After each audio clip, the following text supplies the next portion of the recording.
Assalamualaikum warahmatullahi wabarakatuh. Perkenalkan, nama saya Akbar Hidayat Nur Wahid dari kelas TE1C.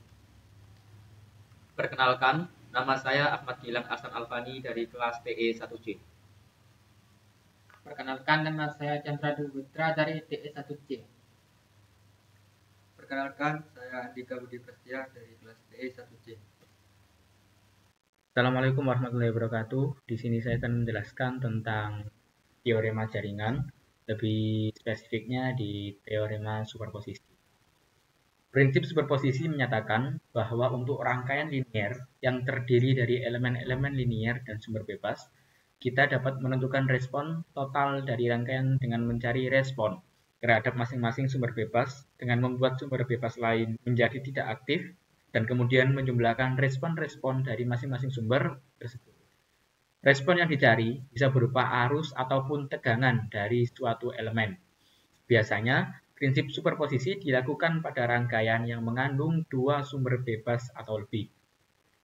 Pada rangkaian linier yang mengandung sumber bebas, tegangan atau arus pada suatu elemen bisa dicari dengan prinsip superposisi.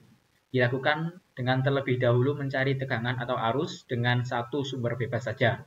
Sedangkan sumber yang lain dinonaktifkan dengan cara mengganti sumber arus bebas dengan hubung terbuka, open circuit, dan sumber tegangan bebas dengan suatu hubung singkat atau short circuit. Setelah itu, tegangan atau arus didapat dengan menjumlahkan respon tegangan dan arus dari masing-masing sumber bebas. Adapun langkah-langkah untuk menerapkan teorema superposisi yang pertama adalah pilih satu sumber daya, sedangkan sumber yang lain dimatikan. Ganti sumber tegangan dengan short circuit dan sumber arus dengan open circuit. Gambar ulang rangkaian dengan satu sumber.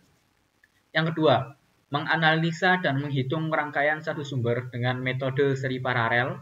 Dan yang ketiga, ulangi langkah 1 dan 2 untuk sumber daya yang lain. Dan yang terakhir, tentukan total kontribusi dengan menjumlahkan dari masing-masing kontribusi satu sumber. Itu adalah penjelasan singkat mengenai teorema superposisi. Untuk teorema yang lain nanti akan dijelaskan oleh rekan saya. Jadi pada video kali ini saya akan menjelaskan tentang teorema Thevenin dan teorema Norton. Jika suatu rangkaian dengan satu sumber atau lebih dan terdiri dari susunan resistor, maka rangkaian aktif tersebut dapat disederhanakan dengan menggunakan teorema Thevenin atau Norton.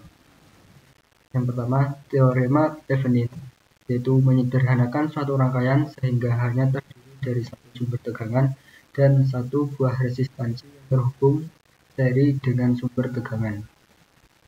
Kemudian teorema Norton yaitu menyederhanakan suatu rangkaian sehingga hanya terdiri dari satu sumber arus dan satu buah resistansi yang terhubung paralel dengan sumber arus. Kemudian langkah-langkah untuk menerapkan teorema Thevenin dan teorema Norton. Yang pertama, buka dan lepaskan beban cabang dalam jaringan dan menandai dengan A dan B pada dua terminal. Kedua, tentukan hambatan ekuivalen RTH atau Rn dengan menonaktifkan semua sumber. Ganti sumber arus dengan hubung terbuka atau OC dan sumber tegangan dengan hubung singkat SC. Dan dilihat dari terminal AB. Dapat dituliskan RTH sama dengan Rn sama dengan RAB. Yang ketiga, tentukan tegangan ekuivalen Thevenin VTH, yaitu tegangan pada hubungan terbuka OC terminal AB.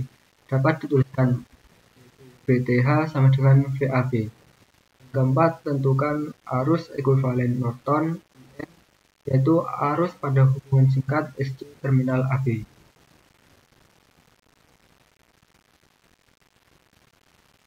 Yang kelima, plot rangkaian ekuivalen Thevenin atau Norton dan hubungkan cabang beban pada terminal A dan B.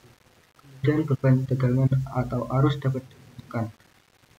Prosedur untuk menganalisis rangkaian dengan teorema Thevenin dan Norton diilustrasikan seperti gambar berikut.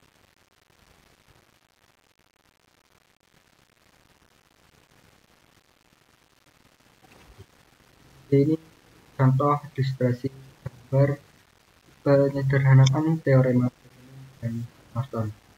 Untuk video selanjutnya akan dijelaskan oleh teman saya. Assalamualaikum warahmatullahi wabarakatuh. Di sini saya akan menjelaskan materi tentang teorema transfer daya maksimum. Suatu rangkaian biasanya dirancang untuk memberikan daya ke suatu beban, di mana daya yang diinginkan adalah daya maksimum. Teorema transfer daya maksimum dapat digunakan untuk memecahkan masalah ini. Teorema transfer daya maksimum menyatakan bahwa ketika hambatan beban sama dengan hambatan internal sumber, maka daya maksimum akan ditransfer ke beban tersebut. Ketika hambatan beban RL dari suatu rangkaian sama dengan resistansi internal RS dari sumber atau hambatan ekuivalen Thevenin atau Norton, RTH atau RN, maka daya maksimum akan dihamburkan dalam beban. Konsep ini diilustrasikan dalam rangkaian berikut.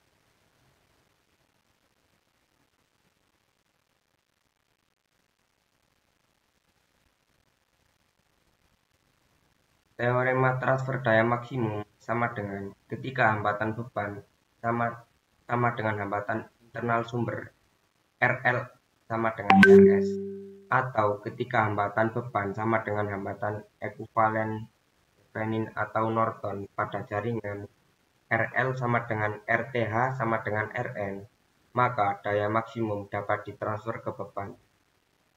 Sekian dari saya. Assalamualaikum warahmatullahi wabarakatuh. Assalamualaikum warahmatullahi wabarakatuh.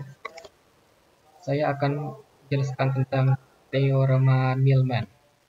Teorema ini seringkali disebut juga sebagai teorema transformasi sumber tegangan yang dihubung serikan dengan resistansi dapat diganti dengan sumber arus yang dihubung paralelkan dengan resistansi yang sama atau sebaliknya.